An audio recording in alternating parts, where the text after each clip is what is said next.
it's not necessarily like the dinosaur tracks that some of these scientists are most excited about. It's a lot of the other things. And it introduced me to a new word that I thought was pretty cool, that a lot of scientists... In addition to phospholiferous? In addition to phospholiferous. It's called ichnology. Oh. Which is not the study of what gives women the ick, by the way. That word gives me the ick. This is the Exploring the National Parks podcast with Dirt in My Shoes. My name is Ash, and I'm a former park ranger and the founder of Dirt in My Shoes. I think that the parks are best seen from the trail, and I'm here to make national park trip planning easy. And I'm John. I carry the kids on the trails, I tell stories, and notice all the things that Ash doesn't care about much, like trees. Join us as we show you around America's spectacular national parks. We're sharing our favorite places, fun facts, adventures, and misadventures. And we'll even throw in a little trip planning. Let's start exploring.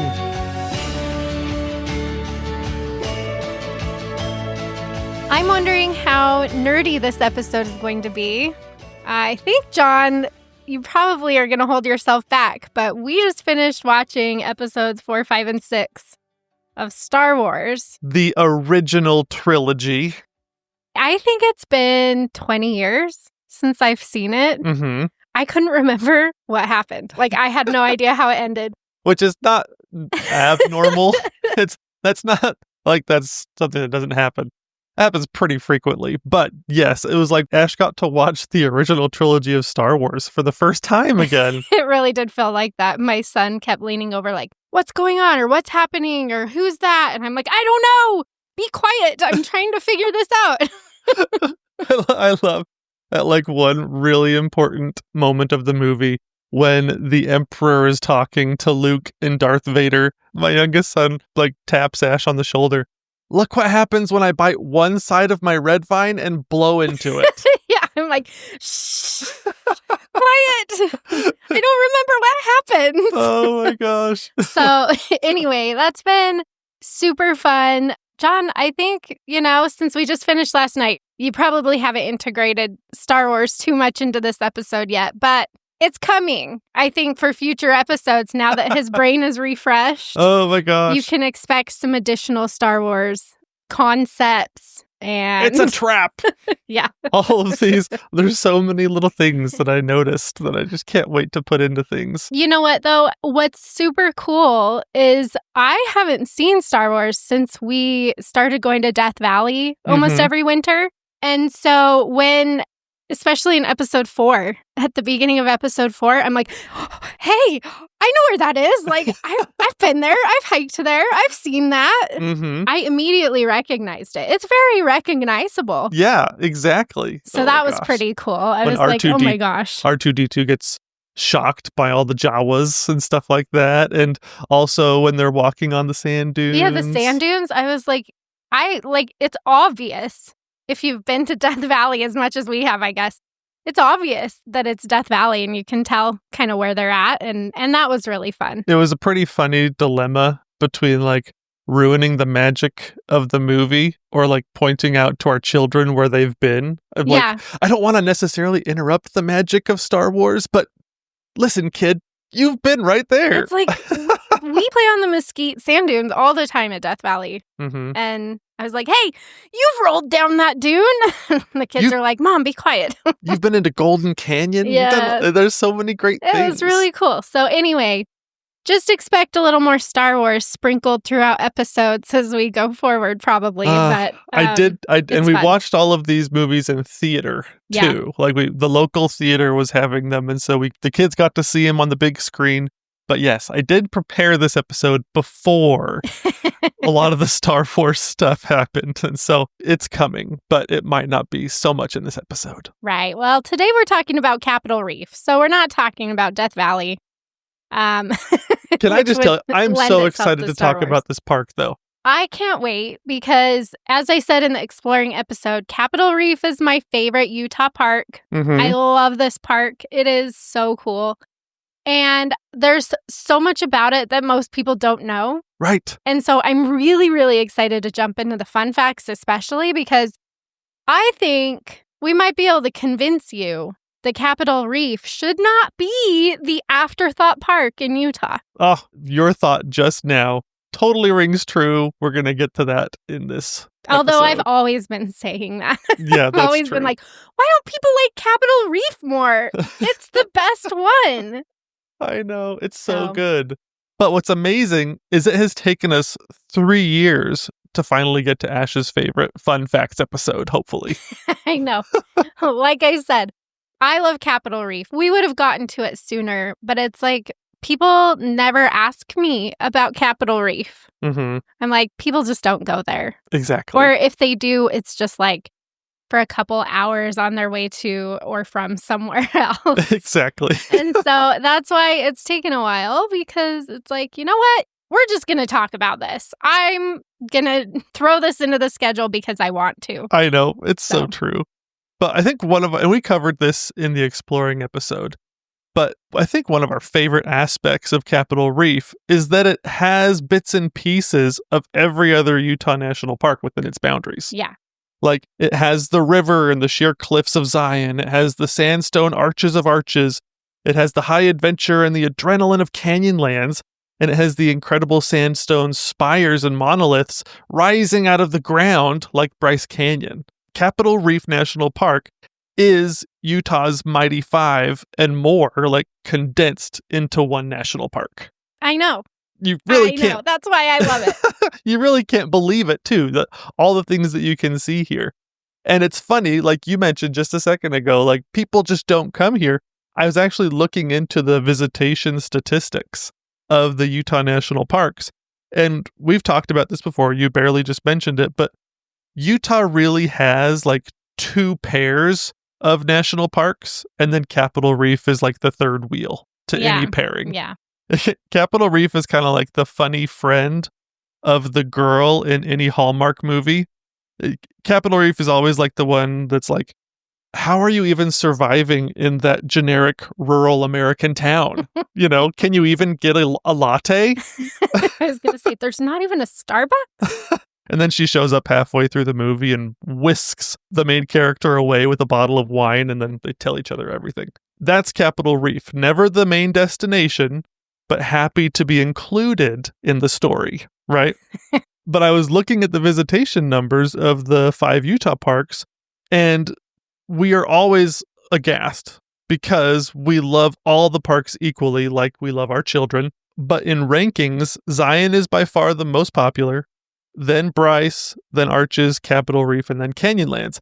But in each pairing, the add-on park only gets about half the visitation. So Bryce gets like half of Zion, Canyonlands gets about half of Arches, and then Capitol Reef is somewhere in the middle. Well, and I think that's surprising, too, because Canyonlands is the least visited park in Utah. Right. So it's not even Capitol Reef. Right. But I'm not sure how they're counting people in Capitol Reef because it's got a highway going through it. Right. And how many people actually stop? The statistics get a little bit like, I don't know if we should be counting those people. They're just driving through. There's only one part of the park that you have to pay an entrance fee for, and it's, kind of tucked back in. So they're not counting who's entering the entrance fee area, I'm pretty sure. I'm pretty sure they're counting who's driving that highway, too, because I'm like, what? No way. However, Capitol Reef does feel way more busy than it ever has. It does. So you can definitely tell, but... And it's not like we're saying that Arches and Zion are overrated either. I think that both Ash and I feel like they definitely deserve the attention they get. Our point is that we just think people are missing out on these other national parks because the visitation numbers illustrate it perfectly. Canyonlands and Capitol Reef get about 1/5 the number of the Zion's visitation. Yeah. And so so today my goal is to convince people that Utah's Mighty Five national parks are like the Avengers. Okay. Okay. Each Avenger has their own cool origin story and special powers. But if you're doing a Utah National Parks road trip, I think you should try to treat it like an Avengers movie and include as many of the superheroes as possible, like Iron Man, Thor, Hulk, Captain America, Black Widow, and Hawkeye.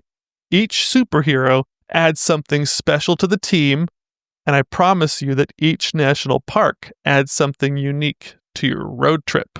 And it's just better when the whole crew gets together anyways. But I think in order for people to add these less popular national parks to their road trips, they need to believe that each national park, like each Avenger, is cool enough to have their own standalone movie. Right? They have to be cool enough to be their own destination. And like the Avengers, have their own cool origin story. And one thing that I love about the Avengers is that each Avenger seems to embody something good and deep about humanity that somehow resonates with us. Do you have a favorite Avenger? It's always been Iron Man. Yeah. Yep. That's true. You love Robert Downey Jr. I do. And I like snarky humor. So I just really appreciate Iron Man. Which doesn't make sense because I'm like nice humor. I know. You know, and you married me. I know. I never make fun of people. But he is the... No, you're right. You're not as snarky as he is, but he is kind of the comic relief in everything, too. He says what people are thinking, but are unwilling to say sometimes. Yeah, I like people like that. That's awesome. So, well, his hero story, in my opinion, is like he's the genius bad boy who transforms and eventually uses his inventions for good. I think that you like the bad boy aspect of him a little bit more. Hulk is like the classic Jekyll and Hyde. Captain America is the classic underdog story. What we love about him is that even after he becomes the hero, his heart and ideals are still the same. Right. So each one of these Avengers, they have a unique hero story that you can't help but root for. Now, people can decide for themselves which Avenger fits best with each of the 5 Utah National Parks. But today we're focusing on Capitol Reef, and I'm excited because instead of telling you what superhero I think Capitol Reef is, I thought it would be more interesting to describe what kind of hero I think Capitol Reef is. Because I think it's the hero story that guides like the Harry Potter series. And it's the same hero story that we see illustrated in the movie The Matrix, with Neo being the one who is capable of bending or breaking the rules of the Matrix. Or Poe from Kung Fu Panda, who's destined to become the Dragon Warrior. And finally, bringing it back to Star Wars, like Anakin Skywalker, who some believe to be the chosen one, who is destined to bring balance to the Force. In all of these hero stories, the idea is that out of many, there is one chosen or destined individual who is the exception. Kind of like Will Smith in I Am Legend. He's the one person that's immune to the virus that decimated humanity. He was the exception. Harry Potter, the boy who lived, was the exception. And just like there is something different about all these heroes, there is something different and exceptional about Capitol Reef National Park that is a significant departure from the normal pattern we see throughout the Colorado Plateau. Cool. So let's talk about the Colorado Plateau and get to fun fact number 1. Now, if you listen to the fun facts episode about Canyonlands, I kind of described today's episode, the Capitol Reef fun facts episode, as its sequel. Because in that episode, we do a major deep dive and set the standard for the Colorado Plateau. In this episode, we're going to break that standard. Okay. So if you're listening and you have time and are interested and you kind of want to go to that deep dive of the Colorado Plateau, go listen to the beginning of that episode first and then come back to this one because there might be scientific spoilers. Okay, so you've been warned. You know what's funny? I wrote this down. Give a Cliff Notes version of the Colorado Plateau. And I was like, do they even do Cliff Notes anymore? I don't know. AI everything. Exactly. This is the AI overview. Which I hate. I hate those things. I know. Cliff Notes, though. Man, that was a good time of life. That got me through college, dude. Oh my gosh. I didn't read so many books I was supposed to because of Cliff Notes. Okay, so the AI overview, what you need to know is that the Colorado Plateau is basically indestructible, right? Tectonic forces have tried to smash it. They've tried to pull it apart. They've raised it thousands of feet in elevation, hoping that it would buckle. And after all of that, nothing. After millions of years of being attacked by tectonic forces, the Colorado Plateau remains virtually unchanged. And it's huge. The Colorado Plateau is like 130,000 square miles and encompasses huge sections of Arizona, Utah, Colorado, and New Mexico. And it's one of Ash and I's favorite places to explore. We love the Colorado Plateau. Endless adventure. You never run out of things to do. Yes, exactly. But what's really cool, and why I say that it's been virtually unchanged, is because, generally speaking, the Colorado Plateau is extremely uniform in what makes it up. It has all of these sedimentary layers that were laid down over hundreds of millions of years, and they're almost all perfectly horizontal and throughout the whole Colorado Plateau. And it's super predictable. Like if you took a good geologist and you picked him up, kind of like when you're on Google Maps and you want to get the street view, you pick up that little yellow guy and you put him down on the road. If you picked up a good geologist and plopped him down in the Colorado Plateau somewhere where the layers were exposed, he or she could probably tell you what layers were below or above and all around because it's so predictable. Okay. It's really neat. Geologists refer to the Colorado Plateau as like a layer cake. Each layer has kind of specific characteristics like a color, but that also represents a specific time. Like a 20 million block of time or a 5 million year block of time, that kind of a thing. And even though tectonic forces pushed and pulled and lifted the Colorado Plateau, all of the layers remain mostly horizontal. So let's get to fun fact number 1. Fun fact number 1 is that Capitol Reef National Park is one of the great exceptions to the horizontal uniformity of the Colorado Plateau. Now, I know I already kind of said that, but Capitol Reef, I want to talk about how it's the exception because Capitol Reef is only 377 square miles. Mm-hmm.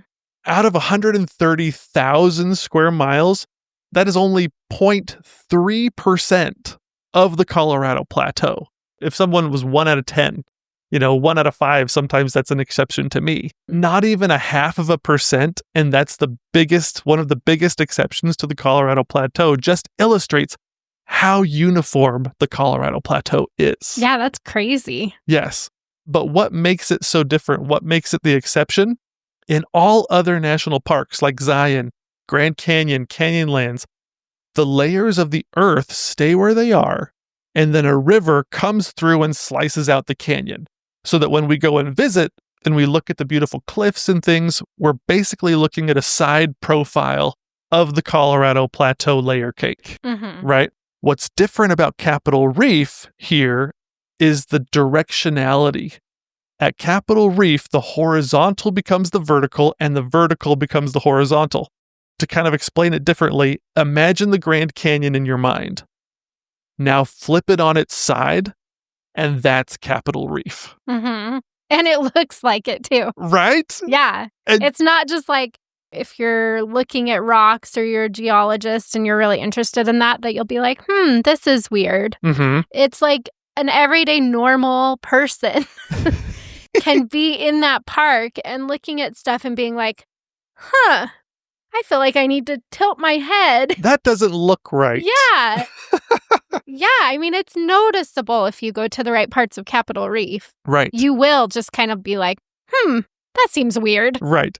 They've remade the Spider-Man movies a bunch of times. So you've got Peter Parker, Miles, and you've got Gwen and Peter Parker. You have all of these Spider-Man stories, but every time they remake it in like the first film of the Spider-Man movies, there's always a moment when Spider-Man realizes that he can climb on walls. Mm-hmm. And when he first does it, he's all excited about it. Then whoever's the director of the film usually like suddenly changes the way it shifts everything. And the wall is now the floor. Mm-hmm. And the floor is the wall. And like he kind of starts to climb and it's super cool. That's what it feels like in Capitol Reef National Park. Mm-hmm. This is the moment where if you were in Grand Canyon or Canyonlands, you'd have to have rock climbing gear to explore all this stuff. But here in Capitol Reef, it's just like you're Spider-Man. You're walking around and climbing up and over these rocks. And you're in one of these layers every time. Mm-hmm. And it's so cool. The vertical becomes the horizontal and the horizontal becomes the vertical. But how did this happen? And why? We're going to start in an unlikely place because it gives us an interesting clue. The river. There's a river that goes from east to west, and it's the Fremont River. And it's a really cool, beautiful river. And it adds a lot of wildlife to... A lot of greenery. I mean, that's why they were able to build Fruta. Exactly. You know, and have a whole community around there that has tons of orchards and lots of big trees. Right. And it can be really powerful depending on the weather. Yeah. Because we get the flash floods and everything through here. But the Fremont River is really neat because it travels east to west from Torrey all the way to Caneville. And in that short distance, it drops more than 2,200 feet in elevation, which is crazy. That's a really short distance. Yes. Because you've got Torrey is the main gateway town outside of Capitol Reef on the west side. And Caneville is just like a blip. If you blink, you won't see it. Yeah. As you're driving out the east side. Right. But it's not a big park, and the park is mostly north to south, most of it. And so as you're driving east to west, you're just like in the park for a minute and then just right back out of it. Exactly. I'm not sure as the crow flies, but I'm pretty sure it's less than 30 miles between those two cities. It's not very far at all. City is very generous. Definitely not cities. Yes, exactly. But the Fremont River averages about 73 feet in elevation loss per mile. And in comparison, the Mississippi River only drops about an inch per mile. Yeah. And so it's dropping crazy fast. Now, Zion, the Virgin River there also loses elevation really fast. Yeah, we talked about that in that fun facts. I remember that. Exactly. But we don't get the same sideways Grand Canyon effect in Zion that you do get here. In fact, in Zion, the layers are almost perfectly horizontal. And so as the river descends through Zion Canyon, the rock layers that the river passes through get much older. Millions and millions of years older the further the river drops, which totally makes sense. The higher in elevation you are in the Colorado Plateau, the younger the rocks are. And the lower you are, the older the rocks are. But in Capitol Reef, it's actually the exact opposite. Oh, really? Yes. Cool. As the Fremont River drops in elevation and travels east through the park, it actually drops into rocks that are millions of years younger than where it started. Oof. I love Capitol Reef. That's cool. It's way cool. Yeah. And so once again, completely out of the ordinary, though. It's the exception. So what happened here? Why is everything in Capitol Reef so topsy-turvy? The answer lies deep under Capitol Reef National Park. When the tectonic forces started raising the Colorado Plateau, it reactivated a long-hidden and dormant fault line. A fault line that allowed the land on the west side to rise higher and higher above the land on the east side. But surprisingly, without breaking the sediment layers in the rocks all the way to the surface, which is why you can't really see the fault line or evidence of the fault line except for kind of what's all jumbling and topsy-turvy all around you. Because the layers didn't break. Correct. Interesting. Because so instead of breaking, it actually bent the rock. It folded. Yes, and it stretched the top layers of the earth so that you get a sudden curve and almost like a flex in the earth as it drops in elevation. Really steep. And geologists call it a monocline. And they describe it like a massive step up or step down in elevation depending on which direction you're going. Well, here at Capitol Reef, the fault line bent or folded the entire Colorado Plateau in one giant step, making it vertical for miles and miles north and south. And we call it the Waterpocket Fold. Which brings us to fun fact number 2. Fun fact number 2 is that the Waterpocket Fold is the longest exposed monocline in North America at about 100 miles in length. Nice. With the rock layers on the west side of the Waterpocket Fold being raised more than 7,000 feet higher than the same rock layers on the east side. Oh, really? Yes. 7,000 feet? That's a ton. Yes, which makes sense why the Fremont River's losing so much elevation, right? Because there's such a steep, it just goes from flat, hits Capitol Reef, does a major dip, and then it's flat again after Capitol Reef. But that section right there in the park is so vertical. It's so steep. That's crazy that's a ton of elevation. Yes, exactly. You probably won't feel that elevation while you're there. I feel like I've never noticed. No. But it's crazy that it could have stretched and folded that much and not broken. Right. That it really is just a fold. That's crazy. Yeah. And you're right. You don't lose, like we talked about, the Fremont River only changes 2,200 feet of elevation, right? Right. Torrey is about 2,200 feet higher than Caneville. Okay. And so you're correct in that you don't feel the 7,000 feet of elevation change. Right. Because what happens, let's say you're going east to west this time, like you're climbing up the Waterpocket Fold. What's actually happening is there are layers 7,000 feet underneath you. They go from horizontal, then they pushing up vertical. They shoot vertical, and then you see them kind of on the top, on the left side. Okay. You're not seeing the whole thing. There's a whole bunch going on underneath your feet. Yes. The swinging layers are deep under the earth on the east side and pretty near the top on the west side. Cool. And so the earth totally changed right here at Capitol Reef National Park, and it's totally crazy. But it's one giant step over like 100 miles. And like I talked about earlier, the park's only 377 square miles. And so if the Waterpocket Fold is about 100 miles long and the Capitol Reef National Park encompasses most of that, that means Capitol Reef is extremely narrow. The average width of Capitol Reef National Park is only like 6 miles. Yeah. And so because it's protecting that north to south fold. Exactly. And so much of that is not accessible to most people. Right, exactly. That's what's crazy is it's like that fold, you've got to have a real sense of adventure to get into some of those areas. Exactly. It just illustrates this park has one singular focus, and it's this Waterpocket Fold and protecting that. And you're right. You can really only get across it in 2 places that I can think of in a vehicle. There's the Burr Trail kind of in the south, and then you've got the paved road, Highway 24, going through Fruita in the north. Yeah. And so it's just crazy. I have a few questions here. Oh, I have no answers. I guess maybe they're more rhetorical than anything else. You're asking the wrong person. I'm looking at Ash, asking myself a question. At this point, how can I say that the layers didn't break if all of the layers are currently exposed?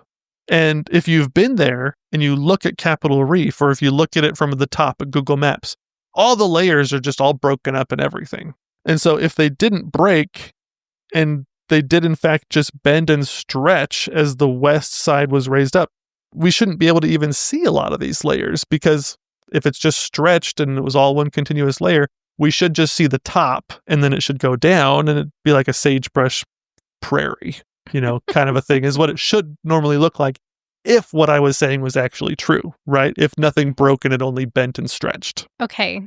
But what that doesn't take into account is that it's not just powers from below the surface that shape this land. You also have to consider the powers from above the surface. And of course, I'm talking about the master sculptor of the Colorado Plateau. Wind. Water. Darn. You were so close. You almost had a moment there, Ash. I was going between the two. I knew it had to be one or the other. Oh my gosh, that was golden. Okay, Capitol Reef is the exception in regards to a lot of things on the Colorado Plateau, but it is not immune to the power that water has over this landscape.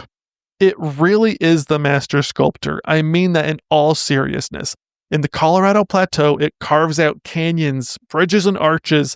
Water decorates and stains walls and cliffs. It shapes hoodoos and chisels out checkerboards onto mesas and molds massive monoliths. It literally just creates a magical world out of the top layers of the Colorado Plateau that we get to explore. Mm-hmm. It's so cool. And it does something different in every Utah National Park. There are similarities for sure, but each national park is its own piece of art. Yeah.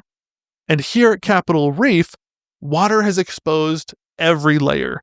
It has washed everything away that would have covered up these uniquely vertical sediment layers for this 100 miles. Okay. And so all of that bending action that we would hope to see has kind of been washed away. Right. And so now what we are left with is kind of like a cross cut so that we can see all these layers basically pointing 45 degrees down, going vertical that way. So it's really cool what it did, and it just washed it all away. And Capitol Reef is almost like its own art exhibit because the water gets to work on each layer individually, different than it does in every other park.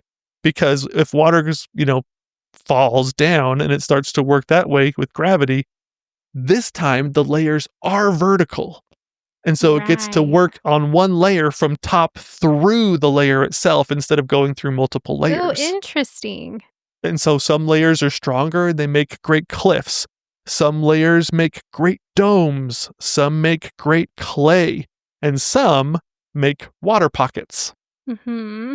And if that sounded weird, it's because it is weird. And I think... I'm trying to think, do I know what a water pocket is?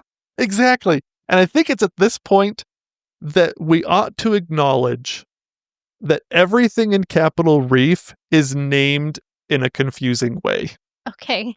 Because Capitol Reef is the shack style of national parks. And I think you should explain what shack style is, Ash. There was this skit on Jimmy Fallon. He had Shaq on there, and they were talking about March Madness. And Shaq was like, I just fill out my bracket based on things that I like or things that come to mind. Right. And so he did this whole spoof on University of Tennessee versus University of Kentucky. I love Kentucky Fried Chicken. Kentucky wins. And that's how he chose his March Madness bracket. Right. I've been doing that for the past 5 years after I saw that skit. And I thought it was so funny. It's been going so well for you. It has been going really well. Not this past March Madness, because I never pick number one teams. Right. And I never pick the teams that are, supposed to win. Mm-hmm. That's not part of Shaq style, okay? And since this past March, everything that was supposed to happen happened. Right. So there wasn't really any upsets or anything. It was really disappointing. I know. For my bracket. So mine was pretty bad too, but I tried to do a different kind of shack style. I based my whole bracket on which place I thought had better cheese. Yeah, it was a bad bracket. It was a very bad bracket. It was so bad. I finished He really last. fixated in on one thing. You can't do that. Shack style is you're totally random. You look at their mascots or something and you're Cardinal versus a Husky, Huskies are way cooler. Huskies win, that type of thing. Exactly. It's the word association of national parks. Yeah. That's what Capitol Reef is. Everything needs an explanation. Okay, I'm excited. Okay, first off, the name Capitol Reef. Really? Yes. Nobody knows what this means. It's a stupid name. I'm just going to say it. I don't love the name. I know. It's not scientific. It's not named after somebody. You have to have somebody explain to you that some of the domes reminded the pioneers of the shape of the Capitol building in Washington, D.C., and that the Waterpocket Fold was an obstacle to travel, kind of like a barrier reef in the ocean. Yeah, I don't see... We are so far from the ocean. Anyone who going through Utah, why would you think of a barrier reef? I know. We don't even have those anywhere nearby. I know. There's nothing like that around. That is not where my brain would have gone at all. Yeah. I would imagine most people coming through didn't even know what a barrier reef was or hadn't ever even seen one. Exactly. I don't know. Sometimes Capitol Reef feels like a line from The Office where Michael Scott's like, I love inside jokes. I'd love to be part of one someday. And so, don't get me wrong, I love this park, but it feels like you have to be in on the joke or you have to be in on it. Yeah. Because even I have misunderstandings sometimes. Well, we know what it is, and we're still like, no, that's not a good name. I know. And I've got 2 other examples beyond just the name of the park. The first is the Waterpocket Fold, right? I thought for years that there was a pocket of water under the surface of the earth that forced the land to sort of fold over the top of it. Yeah. And that is what we are seeing now at Capitol Reef. We're seeing the results of that water pocket popping or something. Yeah. Because in my mind, why wouldn't the name be sort of descriptive of the geologic situation that shaped it? Right. Instead of, what actually it is named after. When actually what I needed was somebody who was in the know to explain to me that just like the name Capitol Reef, each word in the name Waterpocket Fold is describing a different geologic force that shaped it. They're all 3 separate things. I know. And they just stuck the name together like this makes sense. Exactly. Fold, because of everything we've discussed, the fault line deep in the earth. No issues with the name Fold. The fold is perfect. But water pocket, it's literally because in 1871, when explorers came to the area, they could always depend on the Navajo sandstone to have little pools of water that one guy called water pockets that they could drink from. Oh, really? Yes. Just the little... sunken in, what are they? The pools or the basins? Potholes. Potholes. We call them potholes. That's what the name I was going for. You call them potholes in like arches and canyonlands. Mm-hmm. Probably everywhere else. Exactly. I've never heard those called water pockets. Exactly. If we use the same language that they use in arches and canyonlands, this would be the pothole fold. Yeah. Which does not make sense. Which doesn't make any sense. The longest monocline. Really? I really thought that it had something more to do with... Because Water Pocket's kind of a cool name. It is. And Water Pocket Fold sounds super cool. And you would think it'd be descriptive of something cooler than... Yeah, I'm actually really disappointed by this. See? Even you had a misunderstanding that needed to be explained. Well, as soon as you told me what a water pocket actually is, I'm like, no, that's a pothole in Canyonlands. I don't think... And pothole fold makes absolutely zero sense. It took me hours to misunderstand this. I had to do so much research to figure out what's a water pocket fold? Where is the water pocket that created this giant wrinkle in the earth? It took me hours. Nothing. It's not related. Literally it's just a name. Literally one explorer just was like, oh, my horse is thirsty. Let's go to the Navajo sandstone up there in that fold area. He probably didn't even call it a fold. He was just like, let's go to that area where there's lots of water pools and called them water pockets. That's disappointing. I know. Oh. But you won't be disappointed by what it looks like. No. Just, maybe we should try to get the names changed. Exactly. Oh my gosh. Or the other great exception that I just recently had to misunderstand was Strike Valley. Mm-hmm. Okay, so if you're going through the bird trail and you're like, there's a giant valley that parallels the water pocket fold called Strike Valley. On the east side, so the lower side. Mm-hmm. I thought that it had to do something with baseball or bowling or something like that. Well, actually, a strike is another name for like fault line. Oh. Kind of a thing. Okay. And so, but there's no fault visible on the surface. Right. So they just named it after the buried fault that caused this thing. We didn't know was there. Exactly. Buried deep under the earth. Listen, Strike Valley, though, like that sounds pretty legit. Yeah. Too legit. Too legit to quit. So I love that reference. I know. And if you caught it, you are too legit to quit. You can be our friend. What a dumb movie that I love so much. So anyway, I think Strike Valley, though, is a pretty cool name. Oh, it is so cool. I don't have issues with that one. It sounds cool, and the valley itself is amazing. That one is one that's worth getting to if you have a Jeep. Mm-hmm. If you rent a Jeep for the Burr Trail, because you can, most of the Burr Trail's okay, but listen, you want to see the Waterpocket Fold in all of its craziness, you got to do the Burr Trail. Right. You have to.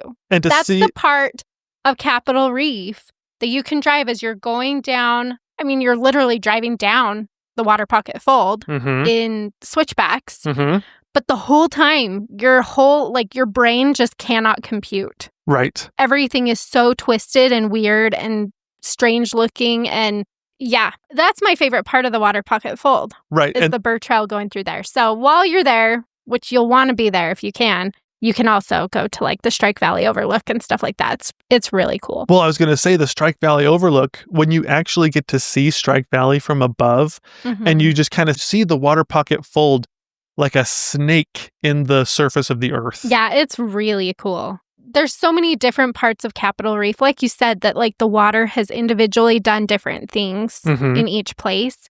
And for actual like Waterpocket Fold, if you are interested in geology, if you want to see like what's the big deal about this fold, then the Burr Trail is the place to be. Yeah. Don't skip that. Make arrangements so that you can get down in there, because it really, like, I still, when I talk about it and think about it, I still get like so excited. Yes. Those feelings still come back of like the first time we went on the Burr Trail and went through there and was like, oh my gosh, like this is insane. Yeah. It's insane. And you'll be so amazed at the angle of these giant sedimentary layers. It really is the perfect place to see exactly what John is talking about in this episode. So don't skip that one. If you're like, this sounds really cool, I've got to see this.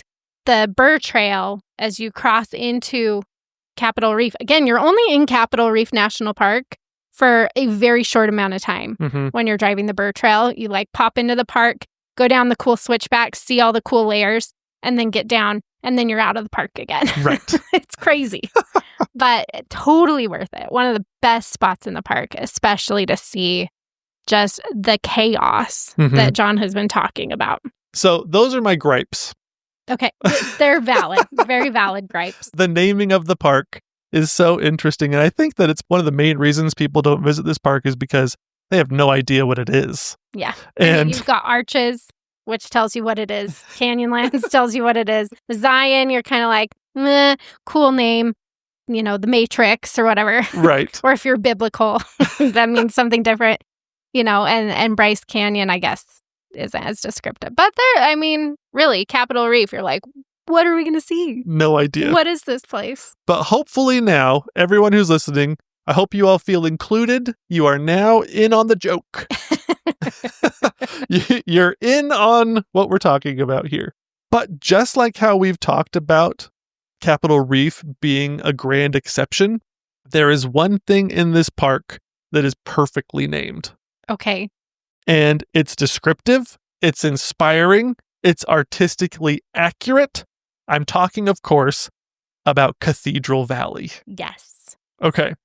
Cathedral Valley is in the northern section of Capitol Reef, but it is filled with these incredible freestanding rock monoliths, some of which are called temples, but most of them are just referred to as cathedrals. What I think is most striking about these cathedrals is they literally rise straight out of the ground. Are we talking about what's going on here? We will talk a little bit about that, yes. Okay, because I actually don't know. And we talked about this a little bit in the exploring episode, but these spires, they really rise out of the ground. It's like in Mulan, after that avalanche scene, when Mushu is talking to Mulan, and he's like, did you see those Huns? They popped out of the snow like daisies. Exactly. These cathedrals, they just pop out of the earth like daisies. They're amazing. And some of them are over 400 feet tall. You can walk up to the base of these cathedrals or these temples, and it literally just goes like vertical, straight wall down to the ground. It's right there. Now that I'm thinking about it, I'm like, where's the Waterpocket Fold in this? That's not the focus. Right. We've shifted. Again, totally different formations depending on where you are in the park. Yep. The Waterpocket Fold at this point has sort of curved towards Thousand Lakes Mountain. Okay. And so we're a little bit, as far as I'm aware, we're a little bit outside the Waterpocket Fold right here. Okay. But the fun fact about this is really interesting, and I want to see what your reaction is. Okay. Okay, fun fact number 3 is that the Entrada Sandstone, which is the sediment layer that all of these cathedrals and temples in Cathedral Valley are carved out of, is the same sediment layer that is responsible for the majority of arches in Arches National Park, including some of the most famous arches like Delicate Arch, Landscape Arch, and sections like the Devil's Garden. Entrada Sandstone makes really good arches. It does. So why cathedrals? Yes, exactly. Yeah. That's my point. It's like the water, same sandstone, but totally different end result. Yeah. Right? In arches, it's the densest arch population, if you can call it that, in the world. Collection. Yeah, there's a population of arches in that area. Exactly. The densest collection of arches in the world, Entrada Sandstone, just an hour. It's not that far. No, it's not that far to the east. And then here, it creates 400-foot freestanding rock monoliths. Yeah. And honestly, I can tell you a little bit about what's happening here, but it's super mysterious to me as to why all of these aren't carved into arches somehow. Because what's happening is kind of like how water literally swept away everything on top of these vertical sediment layers so that we can see them. It's kind of doing the same thing here. And so this Entrada Sandstone, at least here in Capitol Reef, when you touch it and you rub it with your fingers, it just turns into a fine powder really easily. What's happening here is the land is literally eroding really quickly, and then the water washes the remaining powder away, leaving just the solid rock. And so anything that erodes off of these cathedrals quickly gets eroded and taken away. It's like the garbage man coming on Friday or whatever, it takes it all really quickly and you don't have to look at it again. And so leaving just the pristine remains of the cathedral. I have a lot of questions. Right? But yeah, it doesn't we won't go into that. But yeah, it is crazy that that's the same kind of sandstone. Right. That's what I'm trying, because there's other parts of Capitol Reef that have arches. You can hike to a few of our favorite hikes are to arches in this park. So, and it's not Entrada Sandstone. Well, so it's a cool mystery. Yeah, it is cool. The thing is that I love about Cathedral Valley, even not having known that, but now knowing that, super cool. When you're going through there and when you're looking at these monoliths, it does feel magical. Right. You do have like that element of whimsy and like mystery wrapped into that area already. Right. So that's really cool that it's the same rock that makes all those arches. I do have a lot of questions about that. But it just brings me back to the point that we keep hitting over and over again, that water is the master sculptor, but in each national park, it gives us a different piece of art. Yeah. Right? And so it's just amazing that in arches, you get arches, Bryce, you get hoodoos, Capitol Reef, you get temples and cathedrals. Yeah. And it's Southern Utah is an incredible living art exhibit, and it's always changing. But here, the Entrada Sandstone, the Michelangelo is the cathedrals. So cool. And the temples. Now, we're going to move on pretty quickly to the next fun fact. And full disclosure, I have done this fun fact before. But only once in Utah. But I just felt like it would be a disservice not to do it one more time. And it's not that this place is an international dark sky park, which is... We talked about that. Which it is, and I still don't understand properly. The stars are amazing in this park. They are. Incredible. Yes, it's actually gold tier. Oh, yeah. There are tiers, and it's gold tier. Well, it deserves it. All the accolades. Exactly. Fun fact number 4 is that Capitol Reef National Park is one of the best places in the world to see evidence of ancient life, such as dinosaur tracks, plant megafossils, including petrified wood, giant stromatolites, oyster reefs, ancient fish and insect tracks, and alligator-like creature tracks. And I've never seen any of those in the park. Where are they? I know. That's a lie. Maybe some of the hiking, I've seen some of the little fossils and stuff. I'm thinking like Cohab Canyon and stuff. I think we found some up there. Yes. Okay, so here's the thing. I covered this a little bit in the Canyonlands Fun Facts episode, which is why I mentioned that I did this fun fact before. But this is a big deal in this part of the country.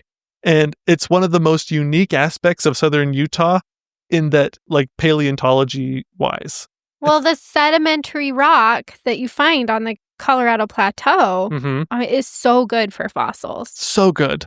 And there are some specific layers that are better than others for seeing fossils and seeing traces of their life in.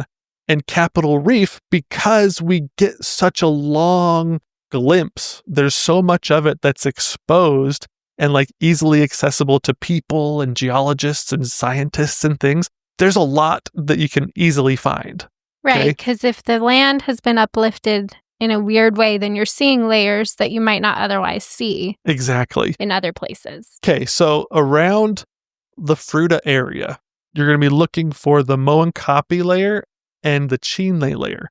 And so if you're in Fruta, those big cliffs are the Wingate Sandstone. Just below those big cliffs, you'll usually see like a gray-green layer. And then below that, there's a deep maroon layer. And those are the layers that you can find a lot of stuff in.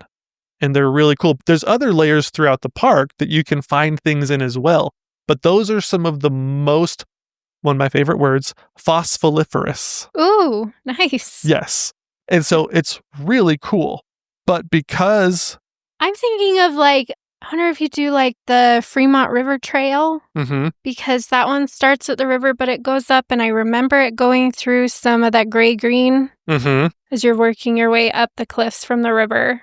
Yes. And then I do think we did see some fossils in the rocks of Cohab Canyon. Yeah. So that wasn't maybe those particular layers. What's amazing, though, is there is a lot of these traces of the ancient life around.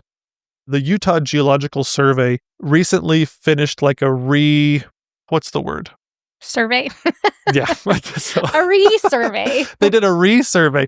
They went back through a lot of places to double check a lot of things, because it's been a 20-year relationship that the Utah Geological Survey has kind of had with the national parks.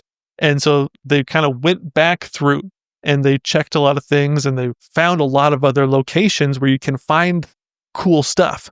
And full disclosure, I had a really hard time pinpointing like a specific trail or a specific location that I could send people to find trails and tracks and things. Because mainly I wonder, I'm not sure if they're trying to protect things, and so they're not really publicizing where things are. But one thing I noticed is like they're talking about all these ancient life traces. It's not necessarily like the dinosaur tracks that some of these scientists are most excited about. It's a lot of the other things. And it introduced me to a new word that I thought was pretty cool, that a lot of scientists... In addition to phospholiferous? In addition to phospholiferous. It's called ichnology. Oh. Which is not the study of what gives women the ick, by the way. That word gives me the ick. Ichnology is the study of plant and animal traces. The best known trace fossils are tracks, but there's also burrows and nests. You can find gnaw marks on bones and plants. You can find, so basically hunters, trappers, and trackers are ichnologists. They just don't know it because people are always thinking, I want to see dinosaur bones or I want to see the dinosaur tracks. But what you actually learn from a lot of these other trace fossils is like the creature behavior. And it's really neat because a skeleton can tell you a lot, But like if you looked at my skeleton, it would tell you some things about me, but it wouldn't tell you some of the things that were most important to me as an individual, like the songs I sing to my kids, or my favorite foods, or how I interact with family and friends, and like some of our traditions, and the fact that I love Lord of the Rings. My skeleton wouldn't tell you that.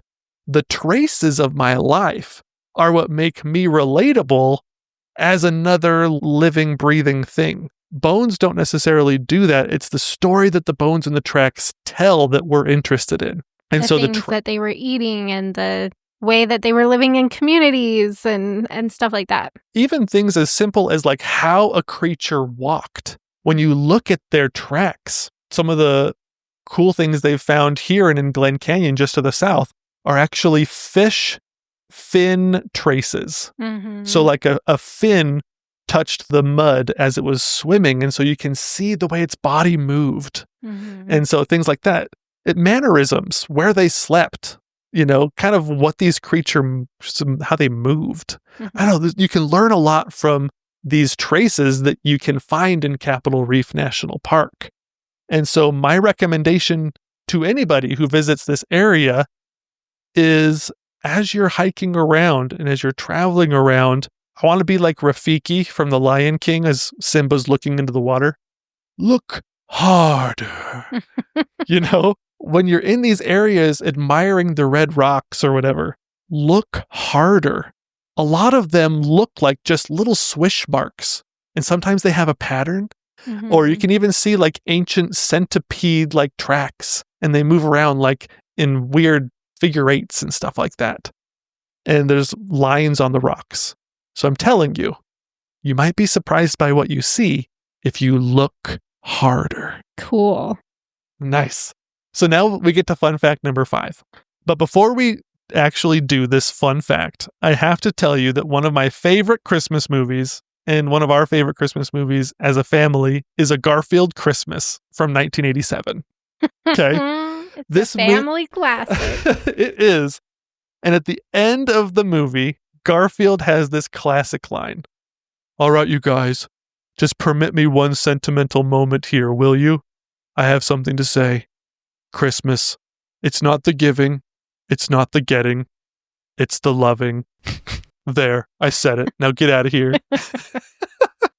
And since Utah is our home state, and I don't know, this is Ash's favorite Utah National Park, I thought we could maybe permit us this one sentimental moment here. Make it about the loving.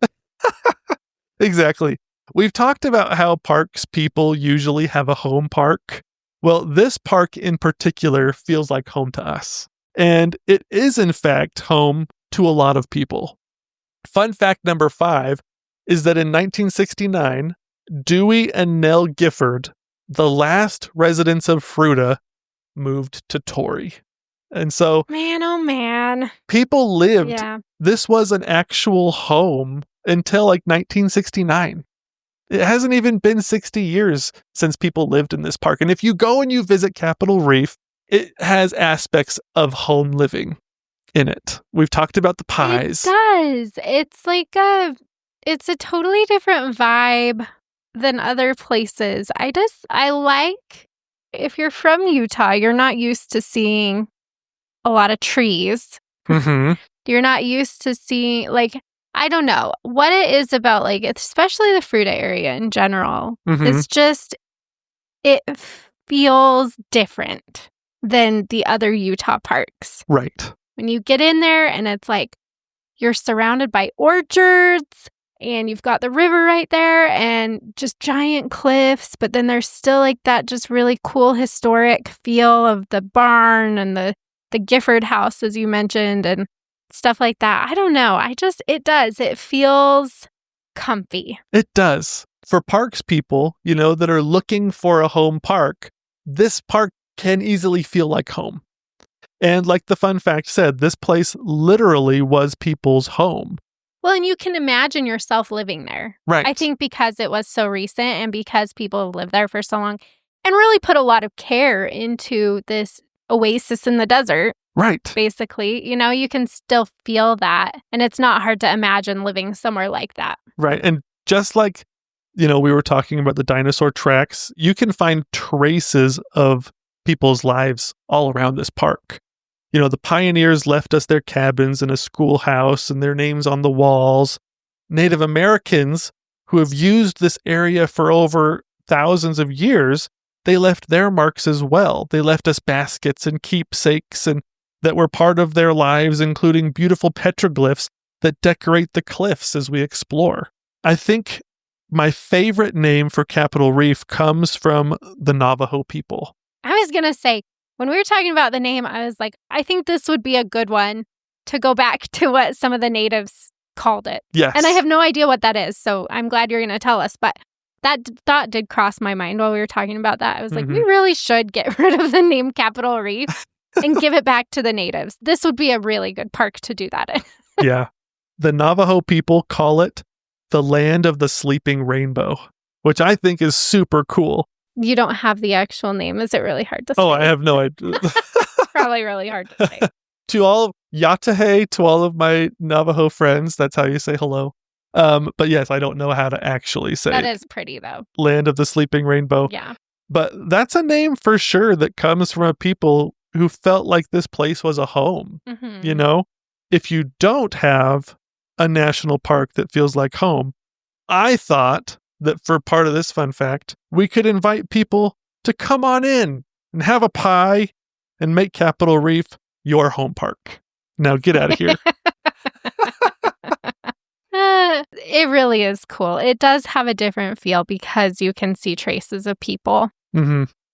And one of my favorite places, aside from all this, we'll depart from the sentimentality of people being here for a minute. Right. Butch Cassidy supposedly hid out here too. He made this place his home, which is cool. So, I mean, I think it's cool that there's like a lot of different types of people and a lot of different tie-ins to this area. Mm-hmm.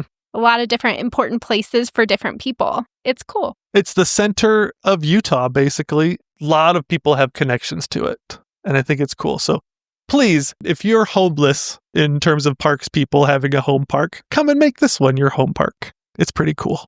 I know. Grand Teton's still my home park.